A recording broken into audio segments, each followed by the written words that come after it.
Yemen के बादशाह अब्राह ने एक ऐसी इमारत बनवाई जो दुनिया ने पहले कभी नहीं देखी थी।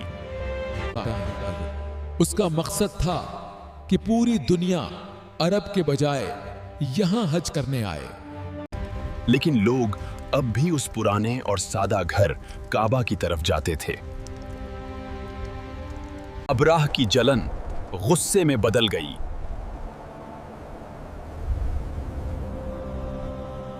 उसने कसम खाई, मैं उस घर को गिराकर दम लाऊंगा।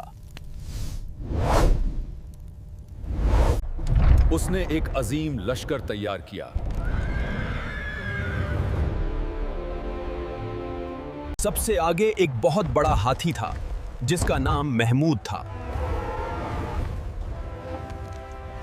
यह लश्कर मक्का की तरफ रवाना हुआ।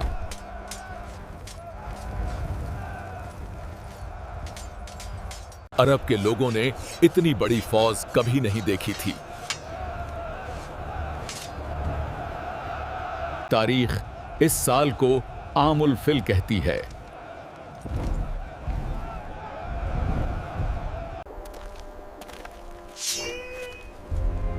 रास्ते में कुछ कबाइल ने उन्हें रोकने की कोशिश की, लेकिन अब्राह की ताकत के सामने वो तिनकों की तरह बिखर गए।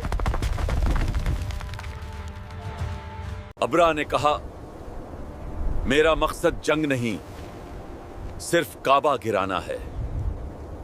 मक्का के करीब पहुंचकर उन्होंने पड़ाव डाला।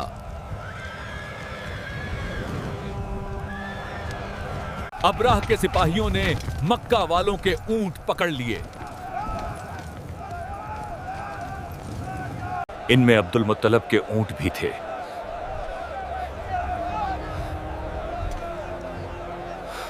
अब्दुल मुत्तलिब बात करने के लिए अब्राह के पास गए।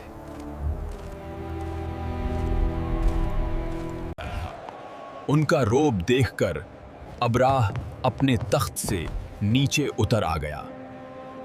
अब्दुल मुत्तलिब ने कहा, मेरे ऊंट वापस कर दो। मैं तुम्हारा घर गिराने आया हूं और तुम्हें ऊंटों की फिक्र है? उन्होंने तारीखी जवाब दिया, मैं ऊंटों का मालिक हूं, इसलिए उनकी बात कर रहा हूं। रहा ये घर, तो इसका भी एक रब है जो इसकी हिफाजत करेगा। कुरैश के लोग पहाड़ों पर चढ़ गए।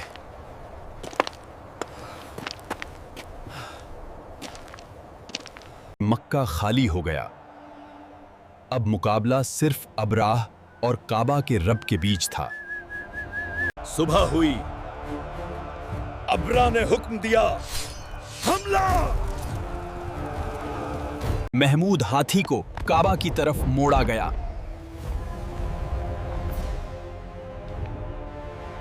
लेकिन अचानक वो वहीं बैठ गया।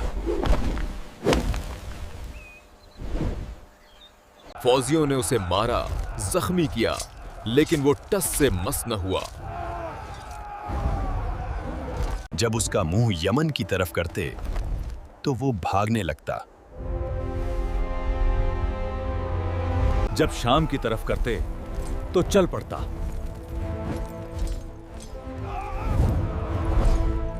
लेकिन जैसे ही काबा की तरफ मोड़ते,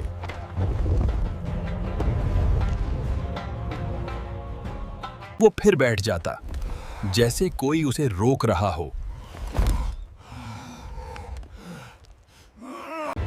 अब्राह गुस्से से पागल हो रहा था।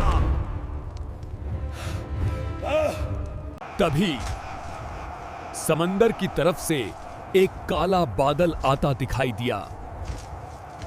वो बादल नहीं था,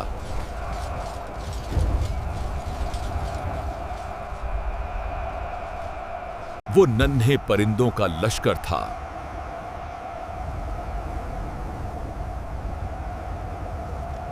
हर परिंदे के पास 3 छोटी कंकरियां थीं। दाल के दाने बराबर, लेकिन आग में पकी हुई।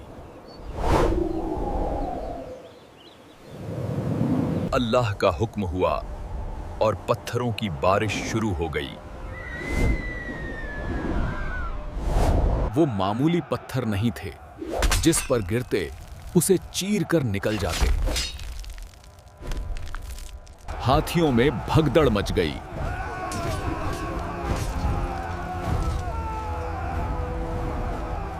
बड़े बड़े हाथी चीखते हुए भागने लगे।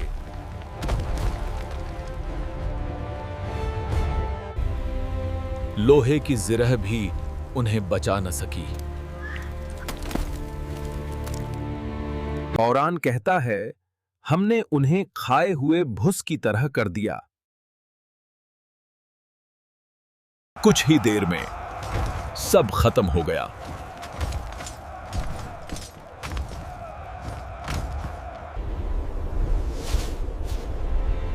अब्राह का घमंड मिट्टी में मिल गया। अल्लाह की फौज अपना काम करके वापस लौट गई। मक्का वालों ने अपनी आंखों से यह मोज़ा देखा।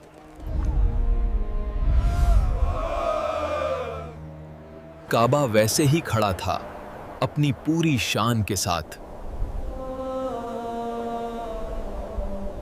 इस वाक़ये ने साबित कर दिया कि इस घर का निगहबान अल्लाह है। उसी साल इसी शहर में एक और अजीम वाक़या होने वाला था। हाथियों वाले साल ही हमारे नबी हजरत मोहम्मद की विलादत हुई। कुफ्र का अंधेरा छंटने वाला था।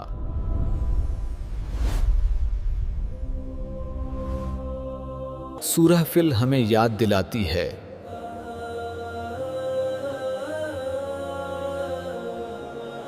कि जब अल्लाह चाहे तो छोटी सी चिड़िया बड़े हाथी को हरा सकती है।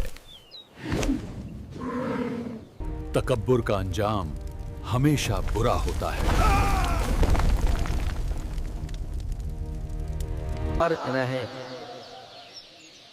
आज भी अबाबिल की नस्ल हरम शरीफ में उड़ती है। अल्लाह की कुदरत पर सुभान अल्लाह लिखें। ये थी कहानी अस्हाबे फिल की।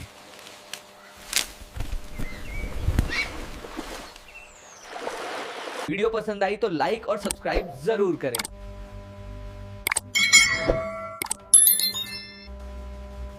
चींटी और सुलेमान की वीडियो यहां देखें।